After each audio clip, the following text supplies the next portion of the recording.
En el mundo antiguo, Egipto fue uno de los imperios más poderosos y poderosos.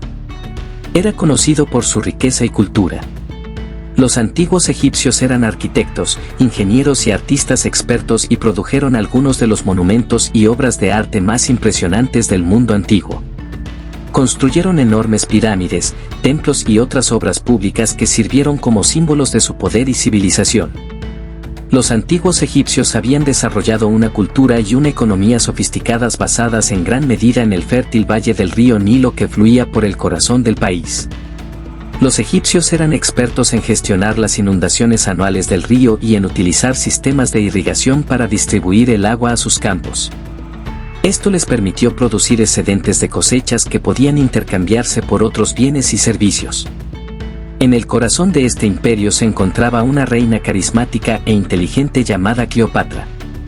Llegó al trono a los 18 años, tras la muerte de su padre, Ptolomeo XII, en el año 51 a.C. Cleopatra era conocida por su mecenazgo de las artes y su corte albergaba a muchos de los artistas, escritores y eruditos más famosos de la época. La propia Cleopatra era una erudita y poeta y hablaba con fluidez varios idiomas, entre ellos el griego, el egipcio y el latín.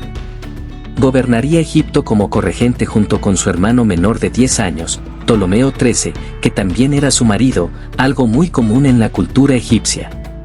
Sin embargo, su relación estuvo plagada de tensiones y conflictos. Desde el principio, sus hermanos, consejeros, que en su mayoría eran eunucos, tenían un poder considerable y a menudo manipulaban al joven emperador en contra de su hermana. Veían a Cleopatra como una amenaza a su autoridad y comenzaron a conspirar contra ella casi de inmediato. Sin embargo, Cleopatra era una figura dominante y deseaba gobernar con mano de hierro.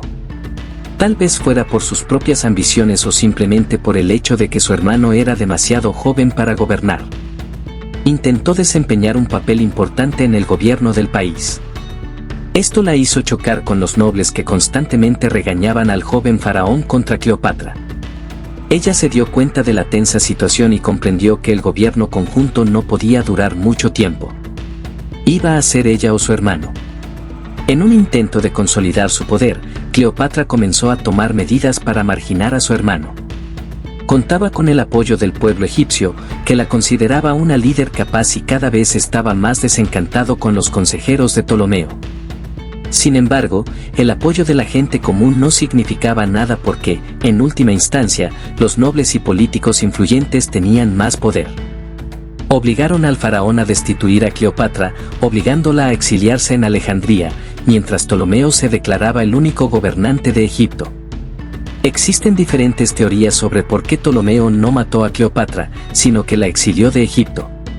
Una posibilidad es que pudiera haber dudado en tomar una medida tan extrema contra su propia hermana, especialmente porque podría haber sido vista como una violación de los valores tradicionales egipcios.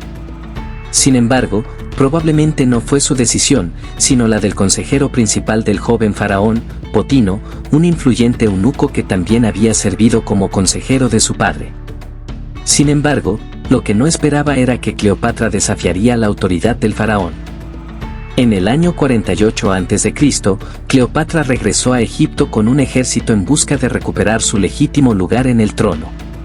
Cleopatra desembarcó con sus fuerzas en la ciudad portuaria de Pelucio, que se encontraba bajo el control de las fuerzas de Ptolomeo. En una serie de batallas, las fuerzas de Cleopatra lograron capturar la ciudad y derrotar al ejército de Ptolomeo.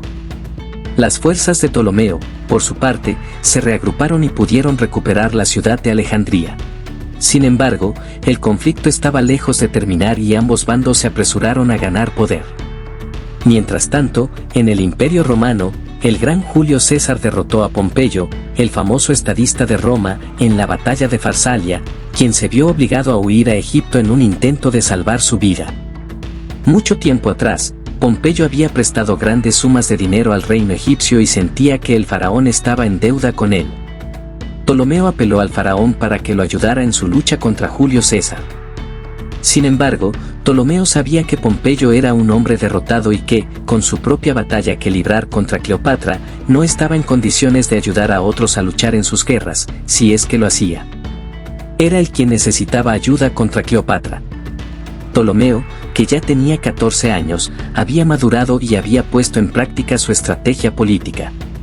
Sabía que Julio César se dirigía a Egipto en busca de Pompeyo y pensó que, si lograba ganarse el favor de Julio César, este podría ayudarlo a aplastar la rebelión de Cleopatra. Por lo tanto, mató al estadista romano Pompeyo. Y cuando Julio César llegó a su corte, le presentó como regalo la cabeza de Pompeyo. César sorprendió al faraón. César se puso furioso cuando vio la cabeza de Pompeyo. Aunque Pompeyo era su oponente, era romano de todos modos. Egipto y Roma estaban en paz y a Pompeyo no le gustó el comportamiento del faraón, que mató a un respetado general romano de una manera tan indigna. Se negó a ayudar a Ptolomeo contra su hermana y solicitó una audiencia con Cleopatra antes de decidir ir a la guerra contra ella.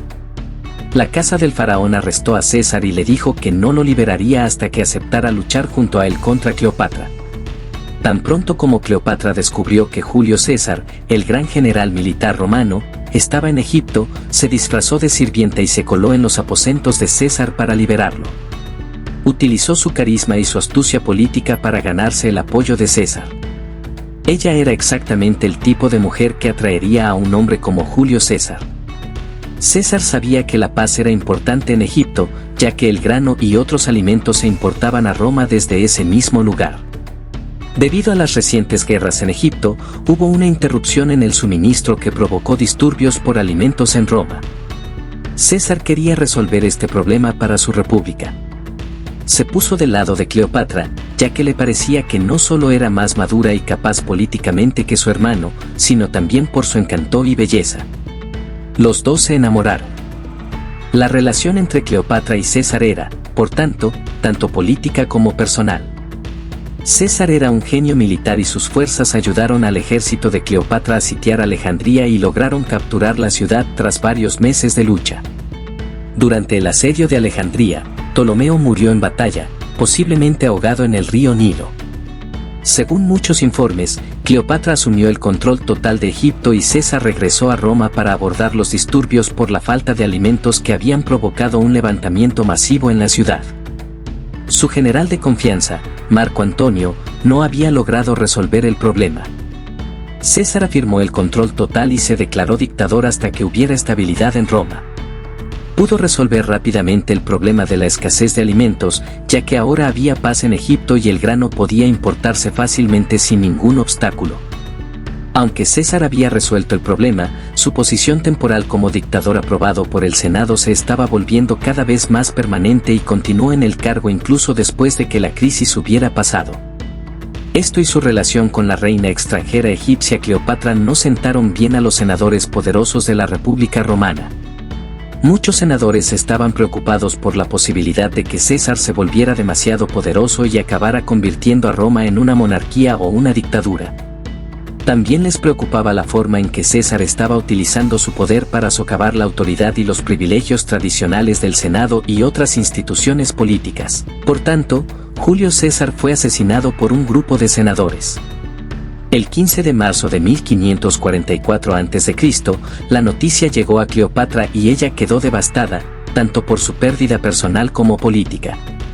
Cleopatra estaba decidida a aliarse de nuevo con Roma porque comprendía que Roma era una potencia dominante en el mundo mediterráneo en aquel momento y que una alianza con Roma sería crucial para la seguridad y la prosperidad de Egipto. Temía una invasión romana en su propio país y su relación con César había garantizado que eso no sucedería. Ahora que César se había ido, recurrió a otros medios.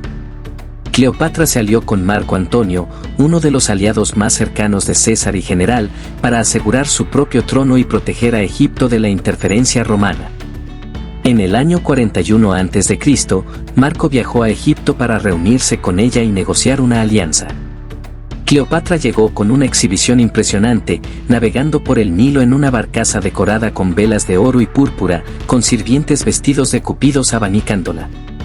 Antonio quedó enamorado y los dos comenzaron una apasionada historia de amor que duraría el resto de sus vidas.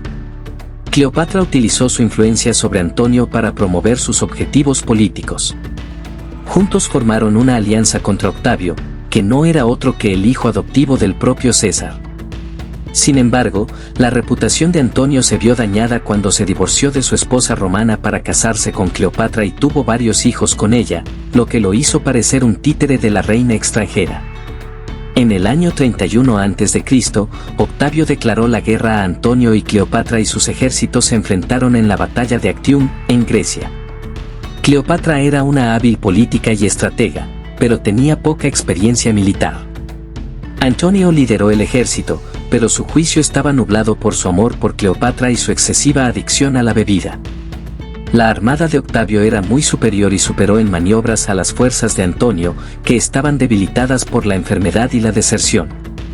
En la batalla decisiva, Cleopatra y su flota observaron desde una distancia segura, mientras que las fuerzas de Antonio fueron diezmadas por las tácticas superiores de Octavio. Al ver que todo estaba perdido, Cleopatra ordenó a sus barcos que huyeran y Antonio la siguió. La batalla fue una derrota aplastante para su alianza, y se vieron obligados a retirarse a Alejandría, Egipto. Octavio los persiguió y, tras un asedio de varios meses, el ejército de Antonio comenzó a abandonarlo, mientras que el pueblo de Cleopatra comenzó a volverse contra ella. En agosto del 2030 a.C., Antonio recibió informes falsos de que Cleopatra se había suicidado y, por desesperación, se quitó la vida. Cuando Cleopatra se enteró de su muerte, decidió unirse a él en el más allá. Según la leyenda, Cleopatra hizo que le trajeran un áspid, una serpiente venenosa, en una cesta de higos. Luego permitió que la serpiente la mordiera y murió a causa del veneno. Su muerte no solo marcó el fin de la República Romana y el comienzo del Imperio Romano, sino también el fin de la dinastía ptolemaica, que había gobernado Egipto desde la muerte de Alejandro Magno en el año 323 a.C. Después de su muerte, Cleopatra se convirtió en una leyenda y un símbolo del poder femenino y la independencia. Ha sido representada en innumerables obras de arte, literatura y cultura popular, y su vida y su legado siguen inspirando a la gente de hoy.